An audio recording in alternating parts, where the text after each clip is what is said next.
श्रीमन्महागणाधिपतये नमः। लक्ष्मीनारायणाभ्यां नमः। उमामहेश्वराभ्यां नमः। वाणीहिरण्यगर्भाभ्यां नमः। शचीपुरन्दराभ्यां नमः। माता पितृचरणकमलेभ्यो नमः। इष्टदेवताभ्यो नमः। कुलदेवताभ्यो नमः। ग्रामदेवताभ्यो नमः। स्थानदेवताभ्यो नमः। वास्तुदेवताभ्यो नमः। सर्वेभ्यो देवेभ्यो नमः। सर्वेभ्यो ब्राह्मणेभ्यो नमः। श्री गुरुचरणकमलेभ्यो नमः। ओम सिद्धिबुद्धिसहिताय श्रीमन्महागणाधिपतये नमः। विभीषण जी रावण को समझाते हैं। जब रावण को समाचार मिलता है कि समुद्र के उस पार शत्रु की सेना यानी प्रभु श्री राम वानरी सेना के साथ आ पहुंचे हैं, तो रावण सभी मंत्रियों से उचित सलाह मांगता है। रावण के दरबार में जितने भी मंत्री हैं वह सब ठकुर सुहाती कहते हैं। विभीषण जी आते हैं, उनसे भी रावण सलाह मांगता है। तो विभीषण जी रावण को समझाते हैं। विभीषण जी के समझाने की बात सुनकर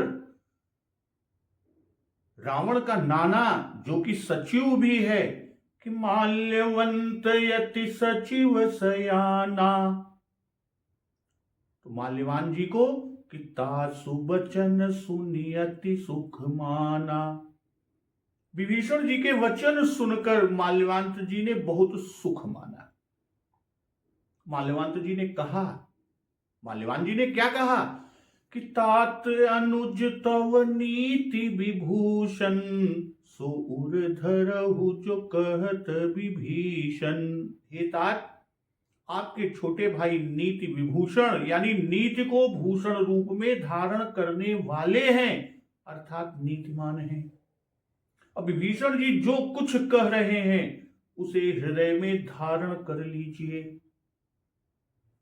माल्यवंत जी का वचन सुनकर रावण कहता है कि रिपूत करस कहत सठ दो, दूरी न करहु इहां है को। रावण ने कहा कि ये दोनों यानी विभीषण और माल्यवान जी, ये दोनों मूर्ख शत्रु की महिमा का बखान कर रहे हैं। यहां है को, यहां कोई है, इन्हें दूर करो। तब माल्यवंत कि माल्यवंत गृह गयहु बहोरी, माल्यवंत जी तो तुरंत घर लौट गए। किंतु विभीषण जी कहई विभीषण पुनि कर जोरी, विभीषण जी हाथ जोड़कर फिर से कहने लगे और कहते हैं, हे नाथ, पुराण और वेद ऐसा कहते हैं कि सुबुद्धि यानी अच्छी बुद्धि और कुबुद्धि यानी खोटी बुद्धि सबके हृदय में रहती है, कि सुमति कुमति सबके उर रही, नाथ पुराण निगम यस कहीं। और ये भी कहते हैं कि जहां सुमति तह संपत्ति नाना, जहां कुमति तह विपत्ति निदाना। विभीषण जी रावण से कहते हैं कि जहां सुबुद्धि है वहां नाना प्रकार की संपदाएं रहती हैं, यानी वहां नाना प्रकार की सुख की स्थिति रहती है। और जहां कुबुद्धि है वहां परिणाम में विपत्ति रहती है, यानी कुबुद्धि के परिणाम में दुख रहता है। और इतना ही नहीं, रावण से विभीषण जी कह रहे हैं कि तवौर कुमति बसी विपरीता, हित अनहित मानहु रिपु प्रीता। क्या आपके हृदय में उल्टी बुद्धि आ बसी है, इसी से आप हित को अहित, शत्रु को मित्र मान रहे हैं। और जो राक्षस कुल के लिए काल रात्रि के समान है, काल रात निश्चर कुल केरी, अतहि सीता पर प्रीति घनेरी, उन सीता पर आपकी बड़ी प्रीति है। इसलिए कि तात चरण गही मांगऊं, राखहु मोर दुलार, सीता देहु राम कहूं, अहित न होई तुम्हार। हे तात, विभीषण जी रावण को समझाते हुए कहते हैं, हे तात मैं चरण पकड़कर, तात चरण गही, हे तात आपके चरण पकड़कर मांगऊं, मांगता हूं, क्या भीख मांगता हूं, भिक्षा मांगता हूं, विनती करता हूं, क्या राखो मोर दुलार, आप मेरा दुलार रखिए। यानी मुझ बालक के आग्रह को स्नेह पूर्वक स्वीकार कीजिए। और क्या है आग्रह? कि सीता देहु राम कहूं, अहित न होई तुम्हार।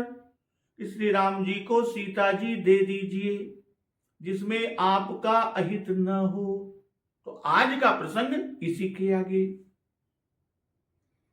विभीषण जी आगे जो समझाए कि बुद्ध पुराण श्रुति सन्मत वाणी, कही विभीषण नीति बखानी। विभीषण जी ने पंडितों, पुराणों और वेदों द्वारा सम्मत, यानी पंडितों, पुराणों और वेदों द्वारा अनुमोदित वाणी से नीति बखान कर कही।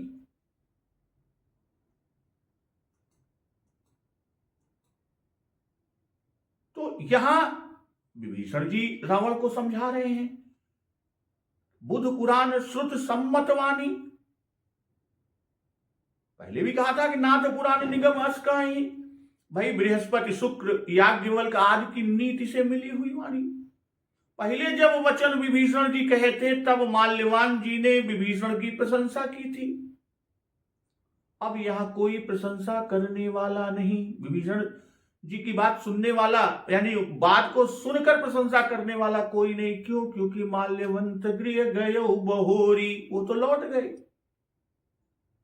और विभीषण जी की वाणी प्रशंसा योग्य है, इसलिए वक्ता लोग स्वयं ही प्रशंसा करने लगे। भाई रावण वेद विरुद्ध चलता है और विभीषण जी वेद सम्मत कहते हैं।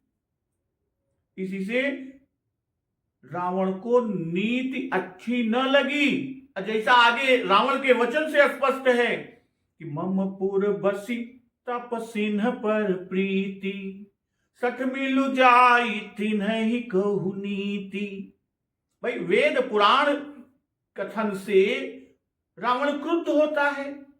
इतहि बहु विधि त्रासई, देश निकासई, जो कह वेद पुराना। और यहां विभीषण को मारने को उठा, मारा और देश से निकाल भी दिया। तो यहां बाबा गोस्वामी तुलसीदास जी लिखते हैं कि बुद्ध पुराण श्रुति सन्मत वाणी, यानी सभी वाणी है, पर फिर भी इस प्रकार विभाग भी किया जाता है। अवसर जान विभीषण आवा से लेकर मत अनुरूप कहूं हित, यहां तक बुद्ध सम्मत है। क्योंकि अवसर जानकर काम करना और पूछने पर बोलना यह पंडितों की रीति है, विद्वानों की रीति है।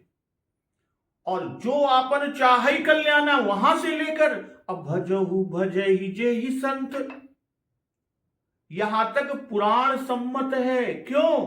क्योंकि इन विषयों को विशेषता से पुराणों ने ही प्रतिपादित किया है।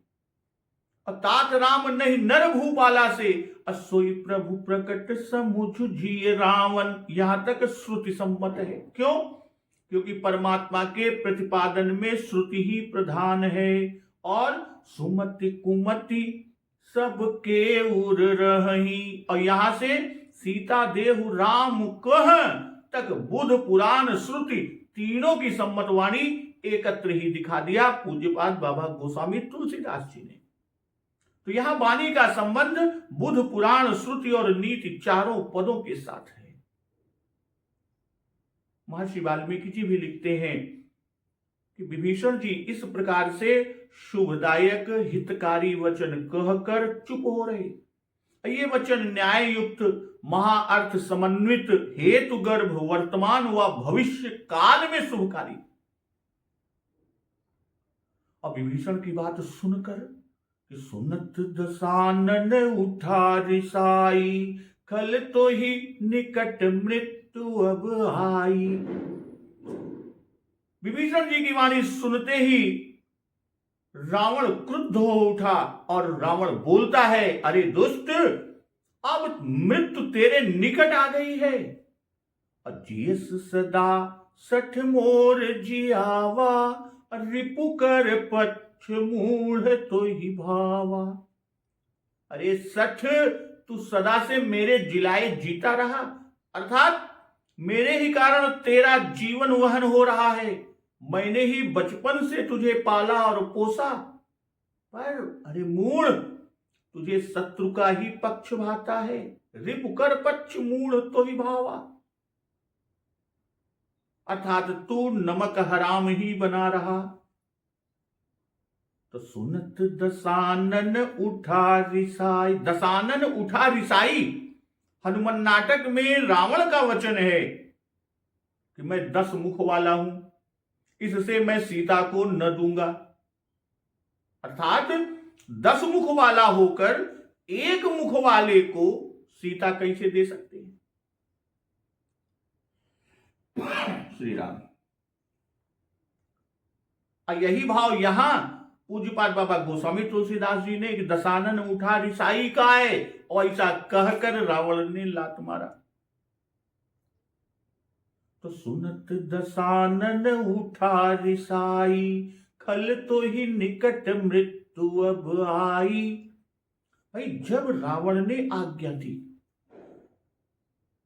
कि इनको यहां से निकाल दो, दूर इन करो यहां है को, भाई विभीषण जी ने समझाया, माल्यवंत जी ने विभीषण जी की बात की अनुशंसा की, अनुमोदित किया, उनकी प्रशंसा की। तब रावण ने कहा, अब रावण के कहने पर भी कोई ना उठा, उनको बाहर निकालने के लिए कोई नहीं उठा। माल्यवंत जी तो तुरंत अपने घर को लौट गए, किंतु विभीषण न लौटा। इस पर जब कोई न उठा, तब यह जानकर कि इन्हें निकालने को कोई न उठेगा, तो रावण स्वयं मार कर निकालने के लिए उठा। और सुनते ही रावण क्रुद्ध हुआ। तो वक्ता लोग ये कहते हैं कि जो वाणी वेद बुध वेद पुराण सम्मत और नीति है, और जिसे सुनकर भले लोग, जो भले लोग हैं, सुख मानते हैं, जैसे माल्यवान जी ने सुख माना, उसी को सुनकर रावण को क्रोध हो आया। क्यों? क्योंकि वह काल के वश है। यद्यपि रावण उल्टा ही समझता है और विभीषण को कालवश कहता है। जैसे कि हित श्री राम, हित मत तोहिन लागत कैसे, हित मत तोहिन लागत कैसे, अकाल विवश कहूं भेषज जैसे। और ऐसा ही अध्यात्म रामायण में कहा है, अखल तो ही निकट मृत्यु अब आई। रावण विभीषण से कह रहा है, भाई जो विभीषण जी ने कहा कि तव उर कुमति बसी विपरीता, वह यहां प्रत्यक्ष दिख पड़ रहा है, क्योंकि स्वयं कालवश है और विभीषण को कालवश कहता है। विभीषण को कालवश कह रहा है। क्रोध हुआ, क्यों क्रोध हुआ?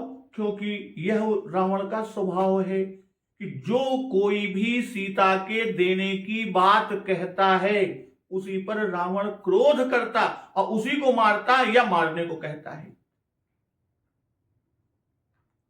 जैसे शुक ने कहा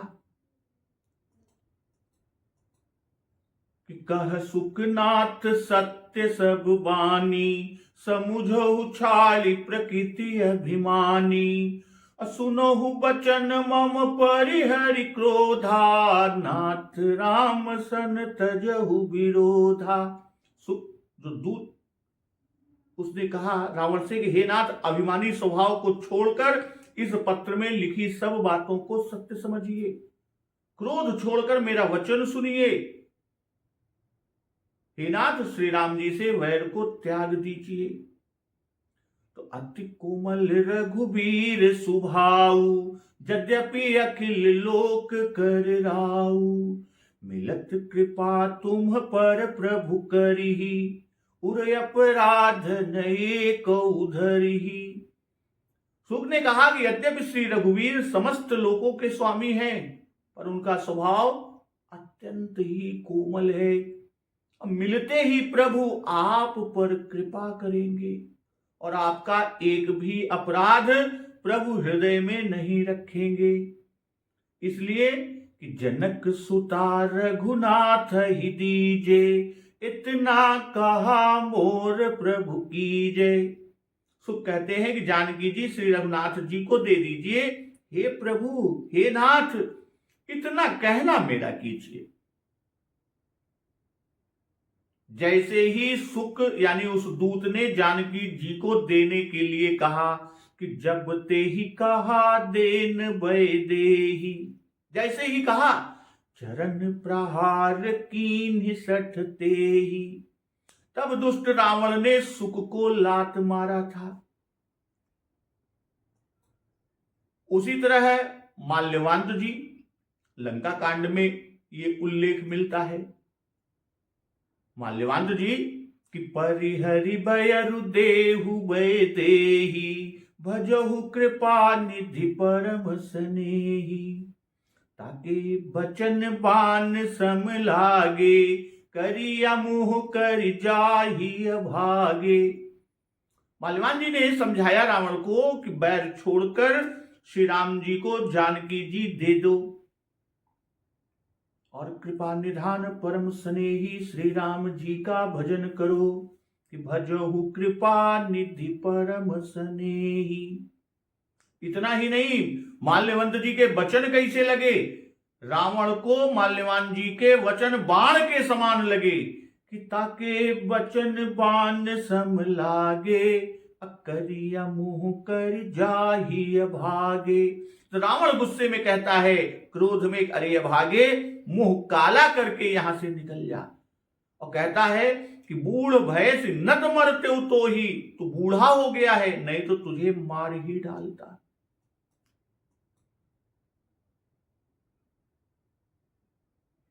और यहां विभीषण जी के कहने पर कि सीता देहु राम कह, तो विभीषण जी पर क्रोध हुआ, इनको मारा आस कही कीन्हे से चरण प्रहारा। हनुमान जी से भी रावण ने ऐसा ही कहा था।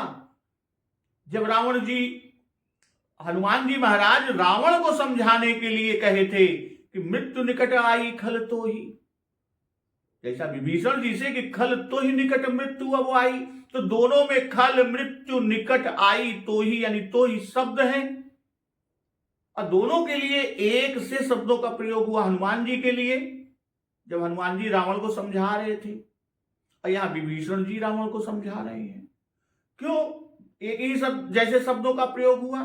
क्योंकि दोनों ने रिपु का उत्कर्ष कहकर बैर छोड़ने, प्रभु की शरण जाने, श्री सीता जी को देने को कहा। हनुमान जी के कि तासो बैर कबहु नहीं कीजे, मोरे कहे जानकी दीजे। गए शरण प्रभु राखियहि, तव अपराध विसारी।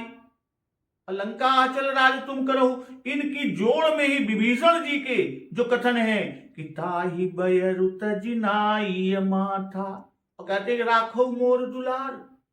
सीता देहु राम कह, और देहुनाथ प्रभु कह भय देहि।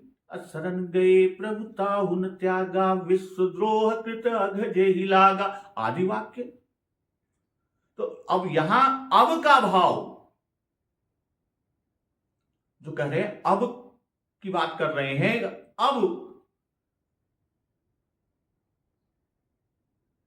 खल तो ही निकट मृत्यु अब आई, तो यह अब का भाव अभी तक छोटा भाई जानकर तरस करता रहा, तरस देता रहा। एक बार कहने पर छोड़ दिया, अब नहीं सह सकता, अब तो पक्का मारूंगा। पहले जब कहा था कि देहुनाथ प्रभु कह वैदेही भजहु राम बिनु हेतु सनेही, तब चरण प्रहार नहीं किया। क्यों क्यों चरण प्रहार नहीं किया? क्योंकि उन्होंने कहा था कि यह मेरा नहीं बल्कि यह पुलत्स्य जी का संदेश है, इससे तब रावण न मारा। फिर भी उनके निकाले जाने की आज्ञा दे दी। और अब पुनः जो कहा कि सीता देहु राम कहूं, यह विभीषण जी ने अपनी ओर से कहा, इसलिए मारा कि एक बार मना भी कर दिया तब भी तू नहीं माना। और रावण कहता क्या है कि जियसि सदा सठ मोर जियावा, रिपुकर पक्ष मूढ़ तो ही भावा। कहने का तात्पर्य कि मेरे जिलाने से जीता है, मेरे मारने से मरेगा। तब उचित था कि मुझसे बैर न करता। तासो तात बैरु नहीं कीजे, मारे मरिए जियाए जीजे। ये मारीच के वाक्य। पर तुझे मेरे शत्रु का भी पक्ष सदा भाता है, इसलिए तू मूढ़ है। भाई मेरा शत्रु बनना चाहता है, इसलिए निश्चय है कि तेरा मरण निकट है। ये तो रावण ने कहा, खल तो ही निकट मृत्यु अब आई। भाई सदा मेरे जिलाने से जीवन मिला तुझे, जिलाने से तेरा जीवन है। यह भी कुमति बसी विपरीता का उदाहरण। वस्तुतः अगर देखा जाए तो विभीषण जी की बदौलत रावण का जीवन है। अस कही चला विभीषण जब वही, आयुहीन भय सब तबहि। तो सठ मूढ़ खल आप हैं और कहता है विभीषण को। रावण खुद है और कह रहा है विभीषण को। और रावण कह क्या रहा है कि जियस मोर जिया हुआ। इसका भाव कि तेरा आचरण निश्चर कुल के विपरीत होने से अब तक तुझे निश्चरों ने मार डाला होता।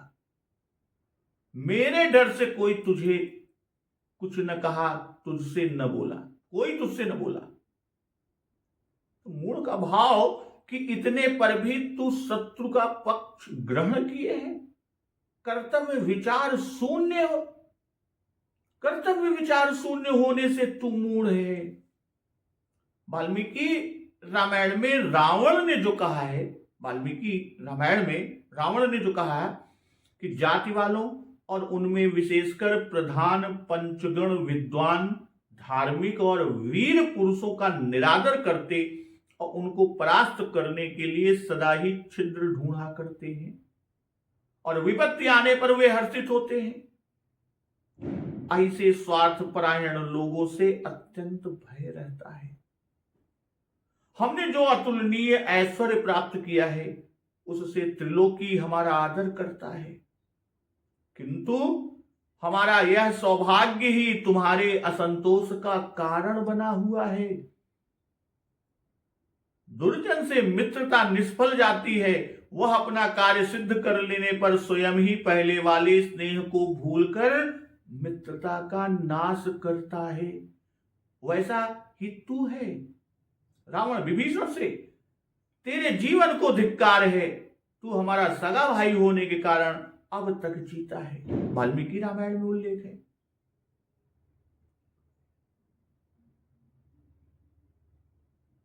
रावण विभीषण से कह रहा है कि कहसिन खल अस को जग माही, भुज बल जाहि जिता मैं नाही। अरे खल कहता क्यों नहीं? संसार में ऐसा कौन है जिसे मैंने अपनी भुजाओं के बल से जीता ना हो। ममपुर बसी तप सिन्ह पर प्रीति, सठ मिल जाई तिन्ह ही कहु नीति। मेरे नगर में रहकर और तपस्वियों से प्रीति रखता है, तो अरे सठ उनसे ही जाकर मिल और उन्हीं से नीति कह, उन्हीं को नीति सिखा। इतना कहकर कि अस कही कीन्हे सि चरण प्रहारा, अनुज गहे पद बारहि बारा। ऐसा कहकर, इस तरह ऐसा कहकर चरण का प्रहार यानी चरण का आघात किया और अर्थात लात मारी। छोटे भाई विभीषण ने बारंबार चरण ही पकड़े। रावण ने लात मारा, विभीषण ने चरण पकड़ा। रावण कहता क्या है कि कहसिन खल यस को जग माही, भुजबल जाहि चितामय नाही। रावण कहता है कि तू मूढ़ है, क्योंकि मेरे पराक्रम को नहीं समझता, अनिर्बल शत्रु को बलवान समझता है।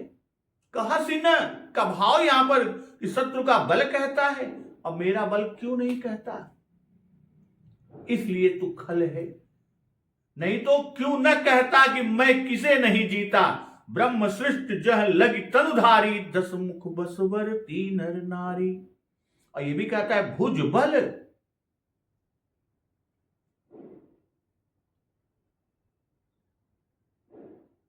भुजबल अर्थात अपने निज पुरुषार्थ से जीता, सेना के बल से नहीं।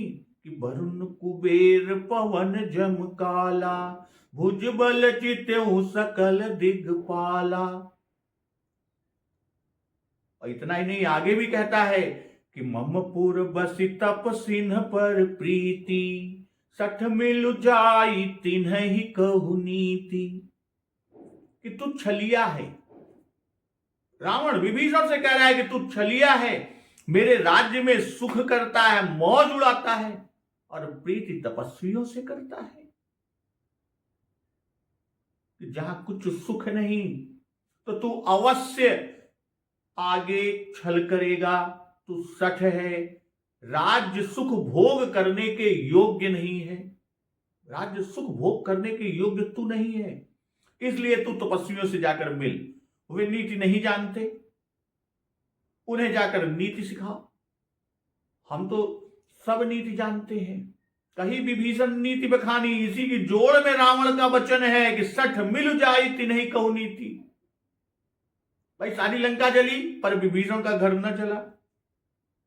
यह बात हृदय में लाकर रावण क्रोधित होकर कह रहा है कि मेरी तपस्वियों की तुम्हारी तपस्वियों में प्रीति है, मेल ना होता तो तेरा भी घर क्यों न जलता।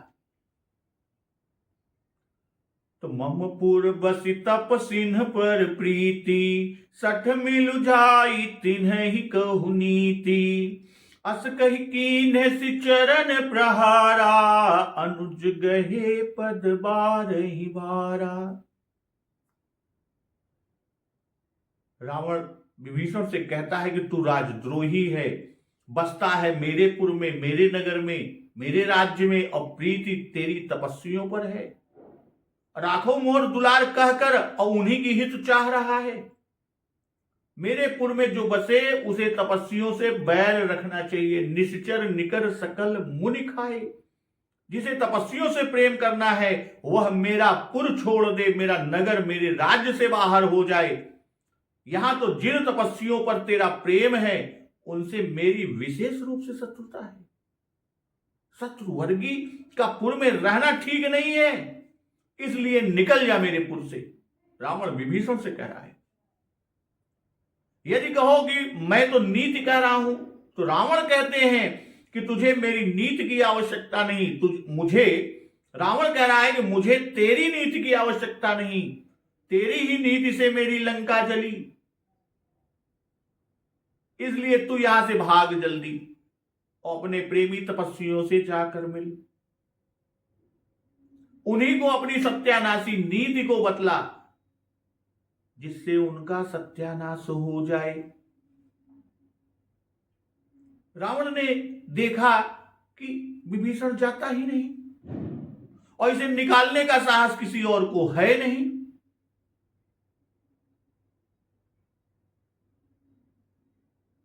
रावण ने कहा था कि दूरी न करो यहां है को,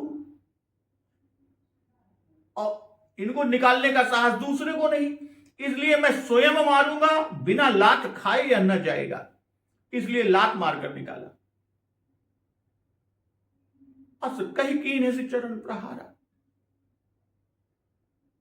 रावण की लात विभीषण ही सह सकते हैं। विभीषण जी साधु हैं, इसलिए उन्होंने बार बार चरणों को प्रणाम किया। यह प्रणाम लंका छोड़ने का अर्थात विदाई का है।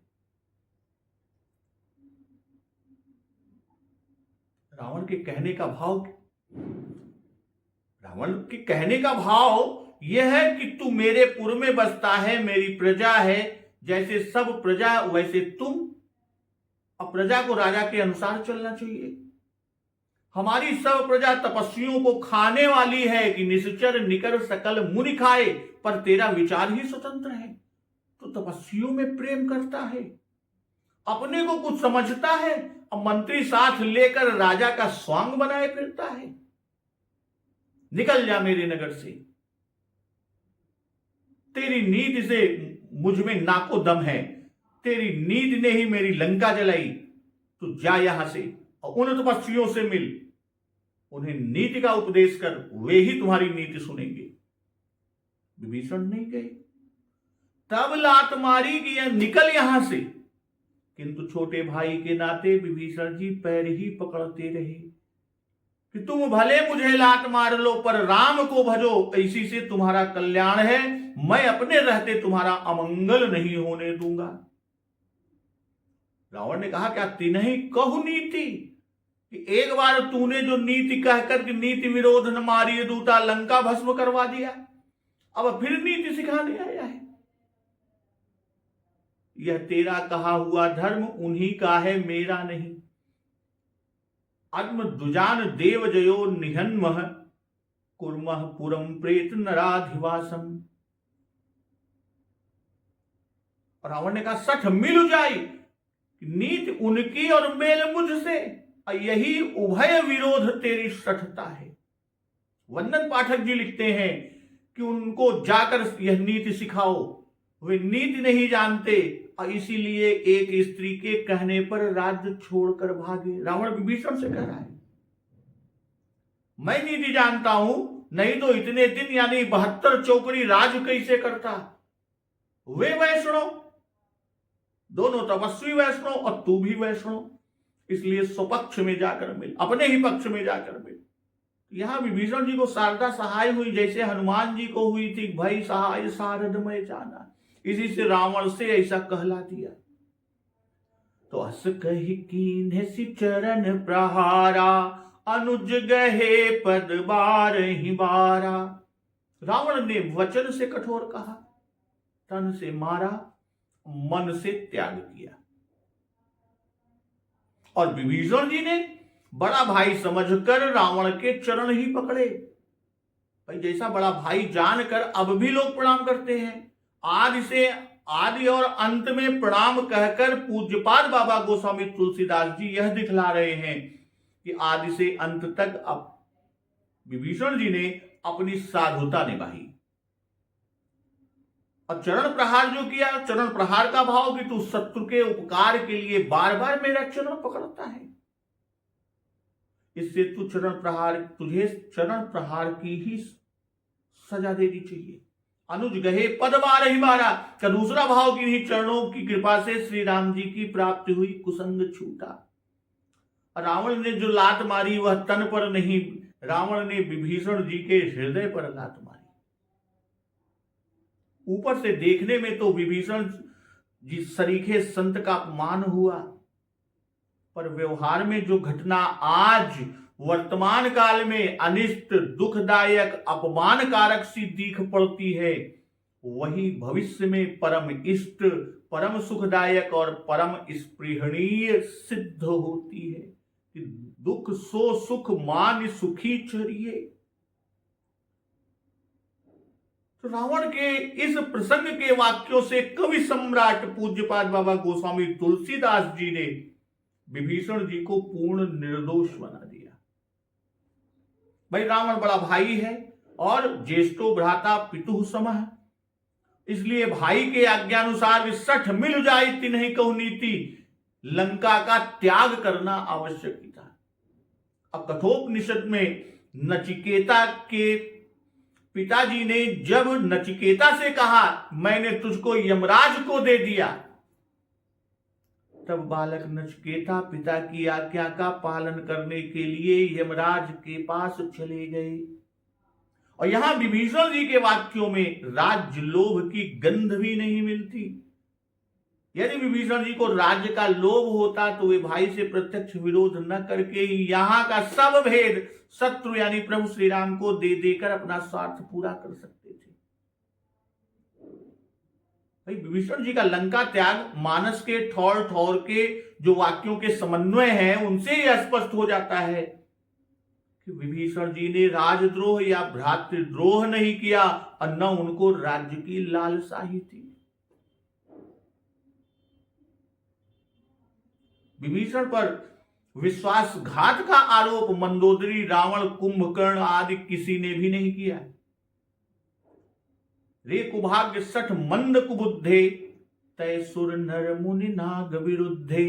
विभीषण जी के ऐसा कहने पर भी रावण कुछ न बोला। दूसरा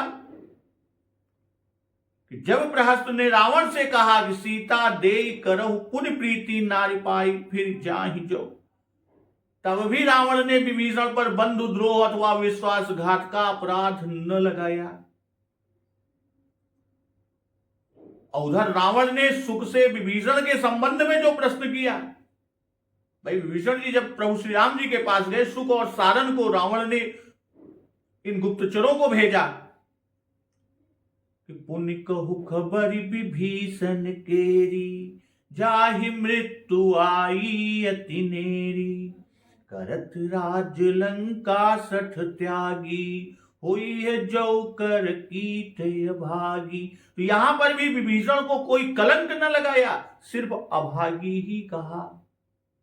और उधर कुंभकर्ण जब युद्ध के लिए आते हैं तो कुंभकर्ण से जब विभीषण रणभूमि में जाकर मिलते हैं, देखिए तब कुंभकर्ण क्या कहता है कि धन्य धन्य तय धन्य विभीषण, भयहु तात निशिचर कुलभूषण, बंधु बंश तय कीन्ह उजागर, भजहु राम शोभा सुख सागर, बचन कर्म मन कपट तजी, भजहु राम रघुवीर। तो क्या किसी विश्वासघाती, भ्रातृद्रोही व राजद्रोही को कोई ऐसा प्रशस्ति पत्र, धन्यवाद या शुभाशीर्वाद देता? वह तो कहता है कि तुमने रावण के वंश को उजागर कर दिया। कुंभकर्ण अपने भाई विभीषण से कहता है। इस पर भूत भावन भगवान शिव शंकर जी कहते हैं कि उमा संत कई इहै बड़ाई, मंद करत जो करई भलाई। भूत भावन भगवान शिव शंकर जी मां जगदम्बा उमा से कहते हैं कि हे उमा, संत की यही बड़ाई है। उमा संत कई इहै बड़ाई। अब क्या बड़ाई है कि मंद करत जो करई भलाई। संत की यही बड़ाई है कि जो बुराई करने पर भी भलाई करे। तुम पितु सरिस भले ही मोहि मारा, राम भजे हितनाथ तुम्हारा। विभीषण जी रावण से चरण प्रहार जब किया, अस कही कीन्ह से चरण प्रहारा, अनुज गहे पद बार ही बारा। विभीषण जी फिर से कहते हैं कि तुम पितु सरिस भले ही मोहि मारा, राम भजे हितनाथ तुम्हारा। विभीषण रावण से कह रहे हैं कि आप पिता के समान हैं, बड़े भाई पिता के समान। अच्छा किया जो मुझे मारा, पर हे नाथ तुम्हारा भला राम भजन से ही होगा। भूतभावन भगवान शिव शंकर जी मां जगदम्बा से कहते हैं कि उमा संत कई इहै बड़ाई, मंद करत जो करई भलाई। भाई संत की बड़ाई इसी में होती है कि जो उसके साथ नीचता करे, उसके साथ भी वे बुराई के बदले में भलाई ही करे। जैसे खल की बड़ाई इसी में है। विपरीत देखिए, संत के विपरीत खल की बड़ाई इसी में है कि जो उसके साथ भलाई करता है, उसके साथ भी वह नीचता करे। भलो भलाई ही पई लहई, लहई निचाई ही नीच। ये दोनों बातें यहां दिख पड़ती हैं। भाई विभीषण जी की साधुता की सीमा, रावण के चरण प्रहार करने पर भी विभीषण जी रावण की भलाई ही चाहते हैं, रावण के हित की ही कहते हैं। पर रावण खलता की अवधि है कि अपने ही हितैषी को शत्रु समझकर उसे निकाल दिया। कहने का भाव, इस शत्रु के साथ भी भलाई करना यह संत का काम। इसमें संत की ही बड़ाई है और दूसरे किसी की नहीं। और दूसरे में तो यह गुण नहीं किंतु दोष माना जाएगा। शत्रु राजा के साथ भलाई करने वाले राजा की निंदा ही होती है। और कहते क्या है विभीषण जी की, तुम पितु सरिस, भाई बड़ा भाई पिता के समान होता है, इसी से पितु सरिस। और रावण के जीएस सदा सठ मोर जियावा का उत्तर है कि तुम पितु सरिस, अर्थात आप पिता के समान हैं। और पिता का धर्म रक्षा करना ही है कि पाति रक्षति इति पिता। आपने मुझे पाला पोसा, इसलिए मुझे मारा तो अच्छा किया। और पुत्र का धर्म है पुन्नाम नो नरकातु त्रायते इति पुत्र है, इसलिए कहा कि राम भजे हितनाथ तुम्हारा। विभीषण ने कहा भले ही मुझे मारा, आपके मारने से मेरा हित हुआ कि मुझे श्री राम जी मिलेंगे। अंतहु भाव भलो भाई को कियो अन भलो मनाई के, भई कुबर की लात विधाता राखी बात बनाई के। ना हित क्यों कुबेर घर मिली हर हित कहते चितलाई के, जो सुन शरण रामता के मैं निज बामता बिहाई के। पर इससे आपका हित नहीं होने वाला, आपका हित नहीं होने का, आपका हित राम भजन से ही होगा। विभीषण जी पूर्व जन्म के धर्म रुचि नामक मंत्री हैं, और वैसे ही तब मंत्रोपदेश करते थे, वैसे ही अब भी हितोपदेश और धर्म ही कहते हैं कि नृपहित कारक सचिव सयाना, नाम धर्म रुचि शुक्र समाना। तो विभीषण जी ने पूर्व जन्म में क्या धर्म कहा, कैसे हितकारक थे, क्या हित सिखाते थे, यह यहां कहा। तो आज इसे अंत तक परमार्थ उपदेश करके वेद रीति से विभीषण जी निर्दोष हुए। श्री विभीषण जी के सम्मान और अपमान, आदर और निरादर दोनों में समान भाव, इसी से उन्हें संत कहा कि सम्मान निरादर आदर ही। रावण ने सम्मति पूछ कर इनका सम्मान दिखाया, जो कृपाल पूछू मोहि बाता।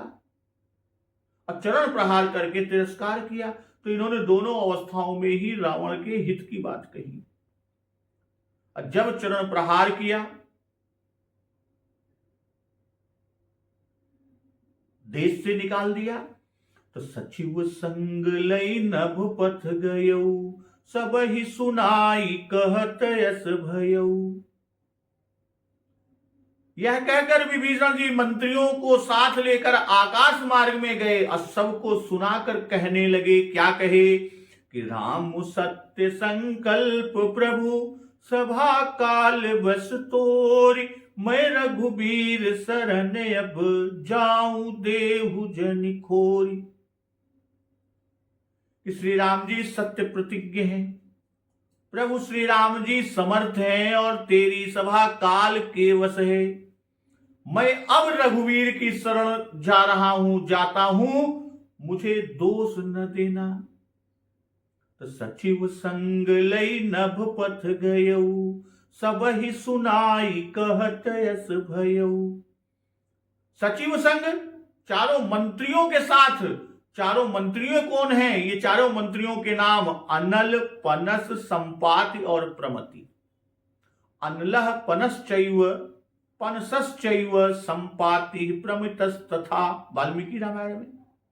ये चारों विभीषण के परम हितैषी, परम भक्त मंत्री और उनके अनुकूल आचरण करने वाले विश्वास पात्र। साथ ही ये बड़े विक्रमशाली थे और जब जैसा रूप चाहे धारण कर सकते। वाल्मीकि रामायण में भी यह स्पष्ट है कि इन मंत्रियों को साथ ले जाने का प्रधान कारण कि सीता हरण से लेकर अब तक मैं भगवान की कुछ भी सेवा न कर सका। अब जब ये वानर दल लेकर रावण वध के लिए आए हैं, तब इस कार्य में शक्ति भर उनकी सेवा करूं। भाई युद्ध छिड़ने के पूर्व ही बिना किसी के कहे उन्होंने अपने यानी विभीषण जी ने अपने चारों मंत्रियों को रावण का सारा विधान देख आने के लिए भेजा था और वे पक्षी बनकर शत्रु की सेना में जाकर वहां का सारा समाचार ले आए थे। इसी तरह आगे भी मेघनाद और रावण के यज्ञों आदि का समाचार भी मंत्रियों द्वारा ही प्राप्त कर करके विभीषण जी ने श्री रघुनाथ जी की सेवा की। भाई मंत्री साथ क्यों आए, क्यों आए? एक कारण तो बताया कि वे विभीषण के परम भक्त अनुचर, साथ ही भगवत भक्त भी थे। और दूसरे, पुलस्त्य जी के संदेश से ये मंत्री जान गए थे भगवान रावण का वध करने के लिए अवतरित हुए हैं और रावण का कुल समेत वध निश्चित है। इसलिए उसका वध होने पर विभीषण जी अवश्य यहाँ का राज्य पाएंगे और हम उनके मंत्री हैं, इसलिए उनके राज्य में सुख भोगने को मिलेगा। यह लालच भी हो सकती है। फिर भी यदि विभीषण इनको साथ न ले आते तो यह भी संभव था रावण उन पर विश्वास न कर सकता। उसे संदेह रहता कि शत्रु को यहां का गुप्तचर समाचार देते रहेंगे, गुप्त रूप से, वो यानी उनके गुप्तचर के रूप में रहेंगे। इसलिए या तो उनको मरवा डालता या युद्ध में पहले ही उनको जुझवा डालता। दोनों तरह से इनके प्राण जाते, इसलिए विभीषण जी के साथ हो लिए। तो सचिव संग लई नभ पथ गयऊ, सबहि सुनाई कहत यस भयऊ। भाई राजा, मंत्री, सुहृद, कोष, देश, किला और सेना, 7 अंग है राजा के। कौन कौन? राजा, मंत्री, सुहृद, कोष, देश, किला और सेना, ये राजा के 7 अंग हैं। और इन 7 अंगों में से प्रधान अंग मंत्री है।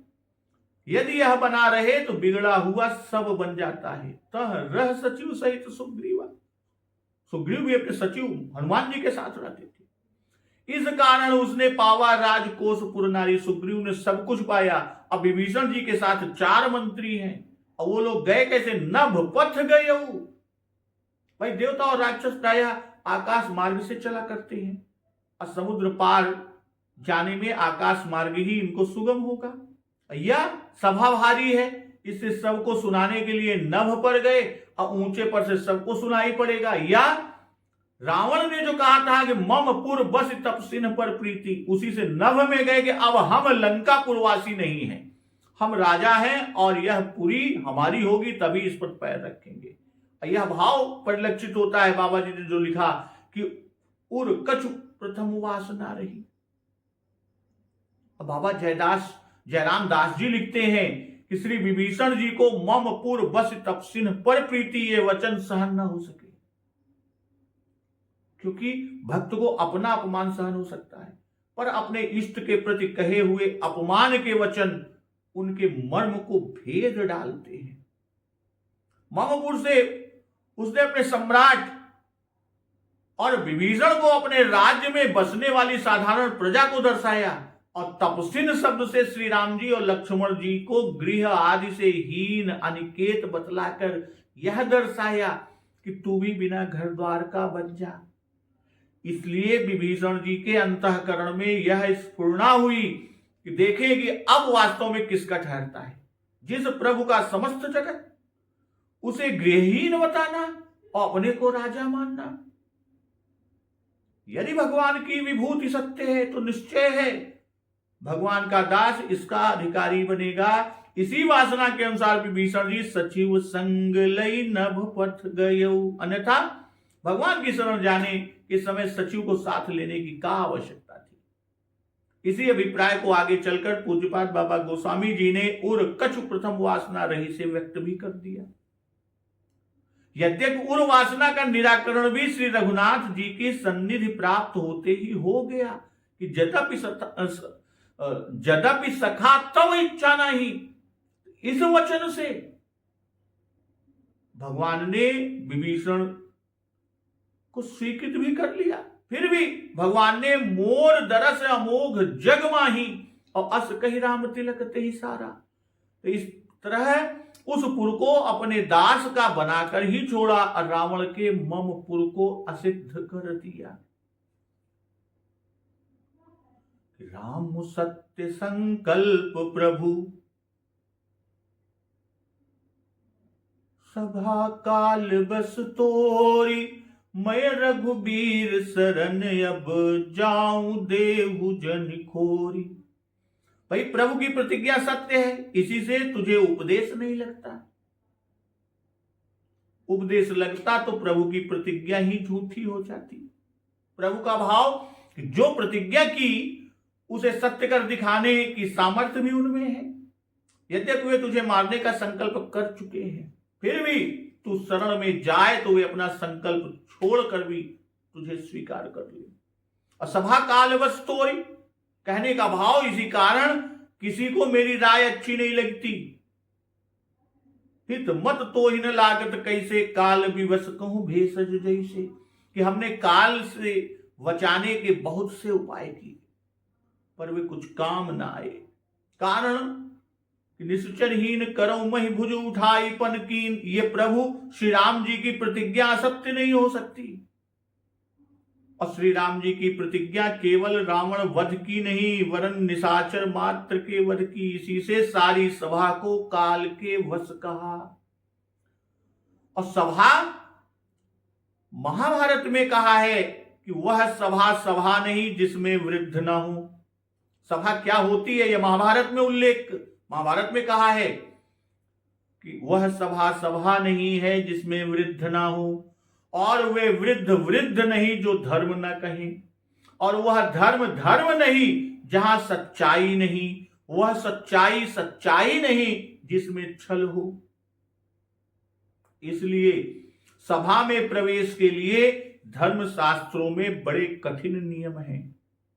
उनमें स्पष्ट लिखा है धर्म शास्त्रों में कि सभा में न जाना चाहिए, और यदि जाए तो साफ बात कह दे, क्योंकि विरुद्ध कहने वाले और चुप रहने वाले दोनों पापी हो जाते हैं।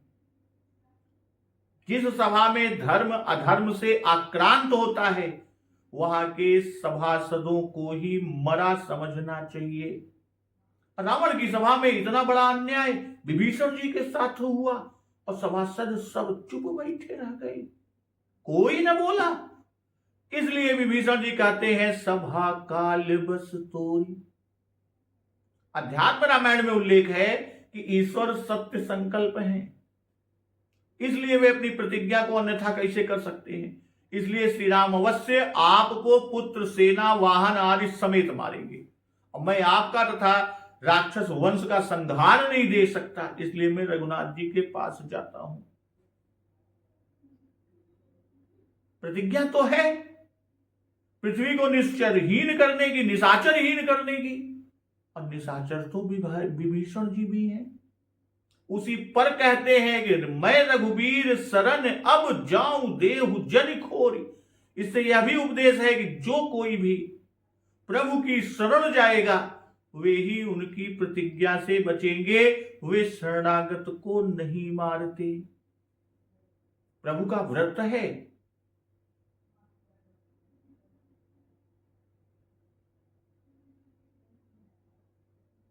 अभयम सर्वभूतेभ्यो ददामि,